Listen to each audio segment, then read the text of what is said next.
अच्छा, कोई भी जो दिए इतने बड़े बड़े जो सेठ लोग दिए, सेठ लोग तो फ्री में नहीं दिए ना। सेठ लोग ये बोल के नहीं दिए कि मेरी माँ मर गई, मेरा बाप मर गया, मेरा भाई मर गया, मेरा बेटा मर गया, उसके लिए दे रहा हूँ। सेठ लोग इसलिए दिए कि आपको अगर 100 करोड़ का बॉन्ड मिला तो सेठ बोला कि सेठ उसमें एक जीरो बढ़ा के मेरे को काम देना। फ्री लंच नहीं है। 100 करोड़ दिए, 1000 करोड़ का उनको फायदा हुआ। कोई 300 दिया तो 3000 करोड़ उसको दिए। इसको ये क्विड प्रो क्यों जो बोलते तब सबको हुआ है। तो ये इलेक्टोरल बॉन्ड को सुप्रीम कोर्ट ने अनकॉन्स्टिट्यूशनल करार दिया, सही करार दिया। मगर जब अनकॉन्स्टिट्यूशनल करार दे दिया गया और हमारे देश के प्रधानमंत्री बार बार ये बोलते ना खाऊंगा ना खाने दूंगा, जो खाए हैं उनसे वसूल करूंगा, या तो खा के हजम करके डकार ले रहे।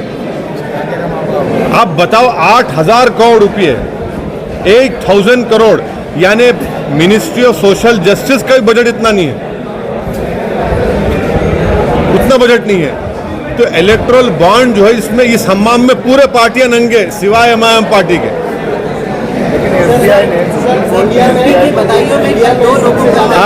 इंडिया में सबसे ज्यादा इलेक्ट्रॉल बॉन्ड जिसने खरीदा वो आपके तेलंगाना से आते हैं, मेगा इंजीनियरिंग कंपनी। 80-90% तेलंगाना जो बॉन्ड खरीदे ना पूरे हैदराबाद में है, और हैदराबाद के एमपी को सुक्का मार दिए। आने पूरे के पूरे तालाब से पानी लेके चले गए, हम ही प्यासे रह गए। अने ऐसी क्या बात है कि हमको खरीद नहीं सके। अब सोचो बात, हमको खरीद नहीं सके, ये सब के सब बिक गए। देखो आप सर, यूपी के बदायूं में 2 बच्चों का मर्डर होता है, उस इल्जाम में एक जावेद नामी शख्स को एनकाउंटर में मारा जाता है। देखिए, वो जो वाकया हुआ है वो एक क्रिमिनल वाकया है और उसकी हम स्ट्रॉन्गेस्ट वर्ड्स में उसका कंडेम करते हैं कि मासूम बच्चों का कत्ल करना ये कोई इंसान नहीं कर सकता, और इस तरह से उनको कत्ल करना, उनको मारना, हम उसका कंडेम करते हैं। और हम फिर से कह रहे हैं कि जब तक कोर्ट्स हैं, अदालत है, कानून है, तो कानून से उनको पनिशमेंट दिलावा। रूल ऑफ लॉ से देश को चलाइए, रूल ऑफ गन से मत चलाइए। मगर वो जो ट्विन मर्डर हुए, हम उसका स्ट्रांगेस्ट पॉसिबल वे में उसका कंडेम करते हैं। हाँ, अभी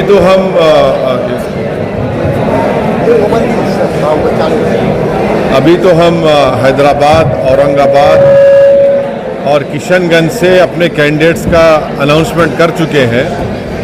महाराष्ट्र में और कहां पर लड़ेंगे ये इम्तियाज साहब आपको बता देंगे, खुले तौर पर बताएंगे या अनऑफिशियली बताएंगे। हाँ, बहुत सी चीज़ें दिमाग में चल रही हैं इनके। तो बिहार के ताल्लुक से भी अख्तरुल ईमान साहब और यूपी के ताल्लुक से हमारे शौकत साहब बताएंगे आप। जाते हैं में जाते हैं, उसके बाद हम अच्छी तरह से काम करने लग जाते हैं। अभी राज ठाकरे अमित शाह से मिलने गए, जो मेरा क्या करना है, किससे मिले जाके, मैं क्या बोलूँ उस बारे में। मगर ये है कि मेरे को याद आ रहा है एक टीवी स्क्रीन, उसमें वीडियो याद आ रहे मेरे को। तो नहीं मालूम, शायद पिक्चर वो ख़त्म हो गई अभी। हिमाचल प्रदेश में कई सारे मुसलमानों की जो शौक है, हाँ, वो जो समाजी सोशल बाइकॉट का धमकी दी जा रही है, वो कॉन्स्टिट्यूशन के खिलाफ है, फंडामेंटल राइट के खिलाफ है, और वहाँ के प्रदेश की सरकार को इसको रोकने की ज़रूरत है। ये सोशल बाइकॉट, अनटचेबिलिटी संविधान में इलीगल है, ये गलत है ये, और ऐसा होना बहुत गलत है। मैं भी पार्टी हूँ उसमें, तो सुप्रीम कोर्ट में चल रहा है मामला। मगर मैं ये बताना चाह रहा हूँ कि CAA को आपको NRC और NPR से जोड़ के देखना है। हमने जब मेयर इम्तियाज जलील साहब ने उस बिल को फाड़ा था, और हमारी पार्टी की तरफ से हमने कहा था कि CAA को अकेला मत देखिए, आप NPR NRC बनाएंगे। तो उस वक्त के होम मिनिस्टर और अभी होम मिनिस्टर अमित शाह ने कहा था कि OECD इस देश में NPR NRC आएगा, हमारे मैनिफेस्टो में ये बात शामिल है। तो आप लोग तैयार हो जाइए, अपना अपने दादा का बर्थ सर्टिफिकेट निकलवाइए। मीडिया के लोग आपके दादा का बर्थ सर्टिफिकेट निकलवाइए, क्योंकि NPR NRC होगा तो उसमें जैसा यहाँ पर ये कौन सा इलाका है ये रशीदपुरा में यहाँ का ऑफिसर यहाँ की लिस्ट बनाएगा नामों की, और नासिर सिद्दीकी के नाम को कोई डाउटफुल बोल देगा तो इनके ऊपर बर्डन ऑफ प्रूफ होगा कि इनको बताना पड़ेगा। और इस देश में खाली 5% लोगों के पास पासपोर्ट है, ओनली 5%। आधार कार्ड आप लोगों ने है, आधार कार्ड जाके घर को देखो, पीछे लिखा हुआ है कि वो भारत की सिटीजनशिप का प्रूफ नहीं है।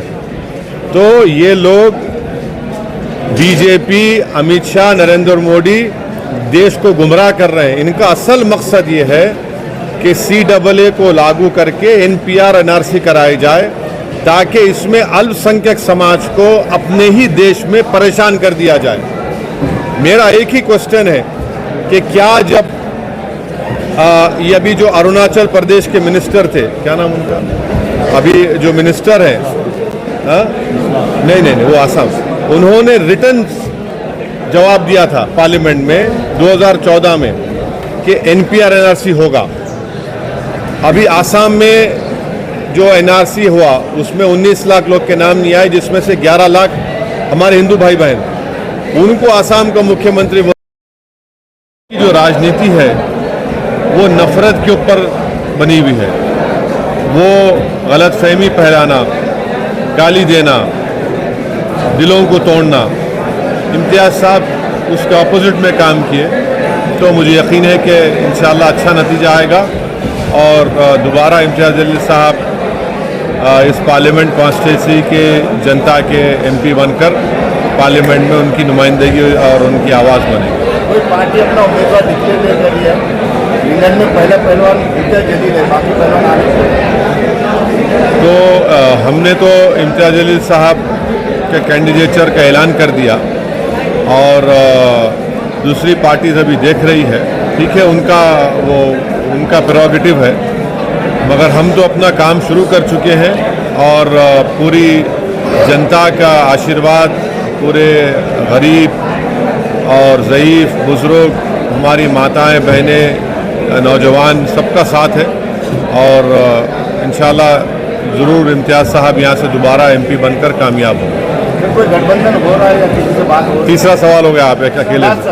नहीं, मैं 13 से बढ़कर नहीं जाऊँगा, 3 हो गए। प्रकाश अम्बेडकर साहब से आपकी बातचीत हो रही है क्या इस मामले में?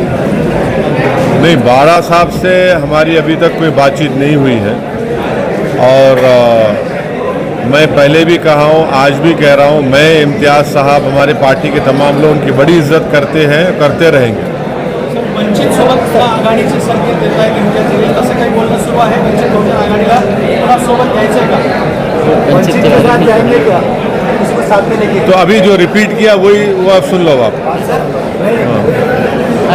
संजय राउत ने आज बुल्ढाना में सभा में प्रधानमंत्री नरेंद्र मोदी की तुलना औरंगजेब से की है और उन्होंने कहा है कि जिस तरह प्रधानमंत्री नरेंद्र मोदी गुजरात में पैदा हुए और दिल्ली से पूरी सत्ता चला रहे हैं और महाराष्ट्र में नुकसान पहुंचा रहे हैं, जिस तरह गांधी को मारने वाले कहाँ पैदा हुए थे? गोडसे कहाँ पैदा हुआ था? ये जो मुंबई की सड़कों पर फसाद हुआ था, जिसमें हिंदू मुसलमान मारे गए थे, उनको मारने वाले कहाँ पैदा हुए थे? भिवंडी के फसाद में जो गरीब लोग बर्बाद हुए, उनको बर्बाद करने वाले कहाँ पैदा हुए थे? तो ये सब सोचना पड़ेगा। तो ऐसा है ना, को घर को आग लगी, घर के चिराग से का मामला है ये। तो हम तो आग बुझाने वाले हैं और हम अमन को मजबूत करना चाहते हैं। अब ये जो महाशय का आप नाम लिए, वो 2014 में कुछ और बोल रहे थे। 2014 में क्या बोले वो? हिंदू हृदय सम्राट, अपना लिखे भी थे आर्टिकल में। तो बदलता है रंग आसमां कैसे कैसे, देखो आप। तो ये इनका ये चल रहा है। सर उन्होंने ये भी कहा है कि सियासत करते हुए संविधान को बचाने के लिए हमने चेंज किया है खुद को परिवर्तन। वो कभी अपने लिखे हुए एडिटोरियल्स को पढ़ ले तो उनको आईना दिख जाएगा। अब पांच सवालात हो गए, 6 हो गए। हाँ? किसके ऊपर? देखिए एक बात सुनिए, मैं कोई बादशाह का स्पोक्स पर्सन नहीं हूँ, मैं आपका स्पोक्स पर्सन हूँ, आम जनता का स्पोक्स पर्सन हूँ। और सुनिए भारत को संविधान मिलने के बाद ही कोई राजा नहीं रहा, सब बराबर हो गए। तो हम बात करेंगे संविधान के दायरे में रहकर आज़ादी की लड़ाई में सबने हिस्सा लिया था। अब ये बादशाह के बारे में मैं बोलूं, उनका स्पोक्स पर्सन बनूं, मैं नहीं बन सकता। मैं पार्लियामेंट में खड़े होकर यह कहा हूं, आपसे भी कह रहा हूं।